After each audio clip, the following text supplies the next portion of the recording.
victory.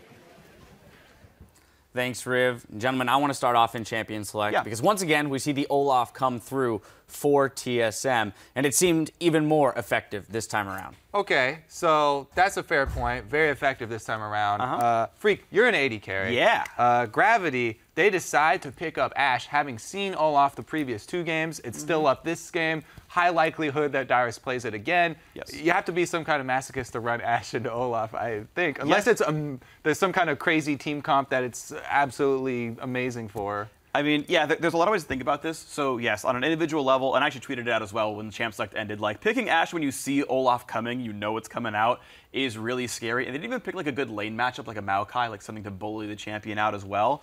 So you know Olaf's gonna get to do his job, which is a really weird way to go into Champ Select, where the star player of TSM, Dyrus somehow, is probably just gonna run amok like he's a Pokemon gym trainer.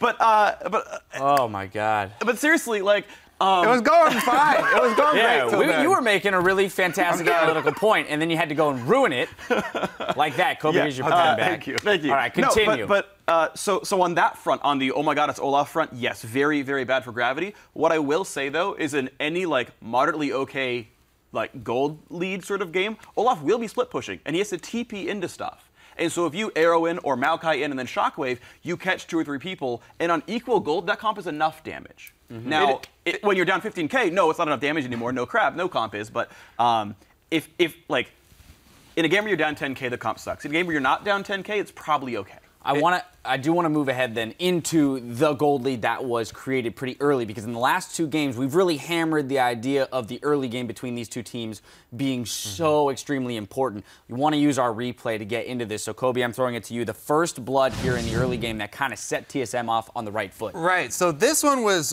kind of awkward to me because Gravity, the plan that they're going with here is they don't send Hanser immediately up back to the top lane and, you know, try and switch back here. So it kind of puts a timer on them because Dyrus is getting a lot of farm up there. Yes, he can teleport into this play, but Gravity are looking to try and punish this duo lane that has the Jinx in it really early on here with the 3-man move. So they're like, we're gonna run in, try and get there before there's wards. Oh wait, there's a ward here. So they stop to clear it, but then they split.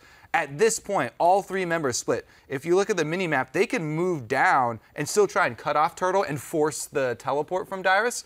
However, they continue on with this, only Haunts are engaged. So continue to roll a replay here, and we'll see Move goes up into the jungle. Bunny Fufu and Haunts are moved down to try and cut them off. But then Bunny Fufu has a different idea about what they're going to do with this, and Haunter turns around after he gets hooked in. He twisted advance and he gets cut off here by the Flame Chompers. Then the teleport comes in, and a few seconds this early in the game of free DPS, even on something like Maokai, is going to be the game changer. Plus, look at this roam from Bjergsen. Bjergsen is down bottom lane while Keen is still in mid lane.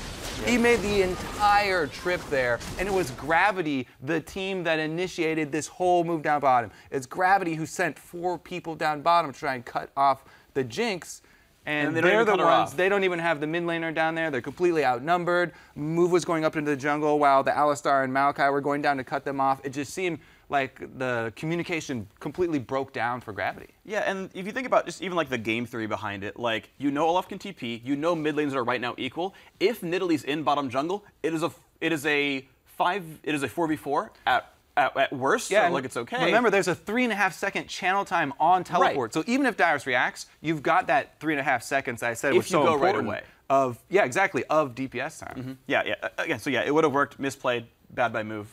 Ouch. Works out in TSM's favor. Some early gold onto that Olaf. We've seen what Dyrus did in game 1 when he was ahead. Not so effective in game 2 when he was behind. Well, here you go. He's got an early first blood, and this only got worse as the game went on. We do have an LCS big play tweet that came from @LulInflicts, who tweeted, "Woo woo! Here comes the pain train."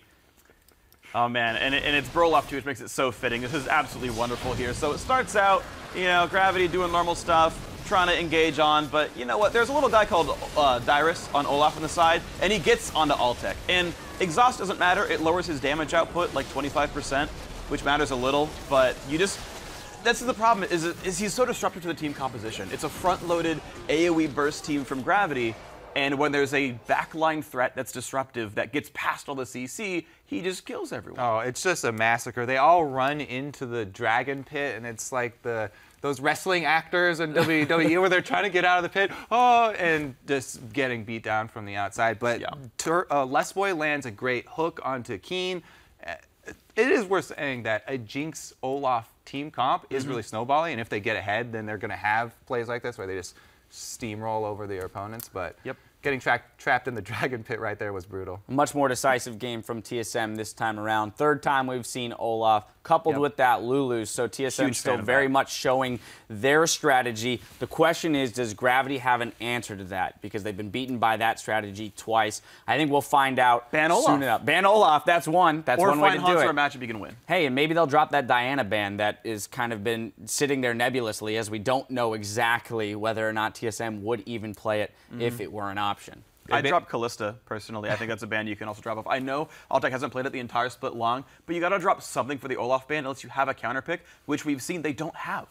So if they do ban Olaf, then I think TSM go back to Bjergsen on a carry champion, because that's one thing they've been very happy to have Dyrus be the carry. And while Dyrus is on Olaf, then they're, oh yes, we're gonna have Bjergsen on the shield champion. It's gonna be Lulu or Orianna. It'll be fine. He's gonna empower everyone else. If they ban Olaf, I feel like Bjergsen's going to come back with something like... Yeah, this is indicative of the fact that TSM... Exactly. It's indicative of the fact that TSM has multiple strategies. They can go back to that mid-centric game if Gravity pivots to deal with the top lane-centric game. And that's the important thing about doing this early, to make other teams have to react to this. Make them have it. Exactly. Make them have it. TSM went 11-7 going solo carry Bjergsen. That's not very good. That was the 5th place team in North America. That's not exactly a great strategy. Yeah, they're aiming to be number 1. Yeah. Well, they are just one game away from locking up their place in the semifinals. We'll see if they can get it done in Game 4 against Gravity. The summer playoffs continue after this.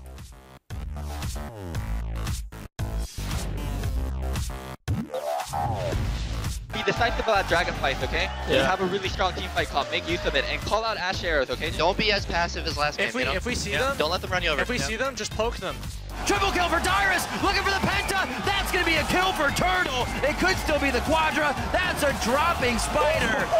And all the focus is onto Dyrus, giving the rest of Team Solo Mid the chance to fight whatever members they want. TSM always says they're a different team coming into playoffs. Oh, the 4-man wombo combo coming in with Buddy Fufu.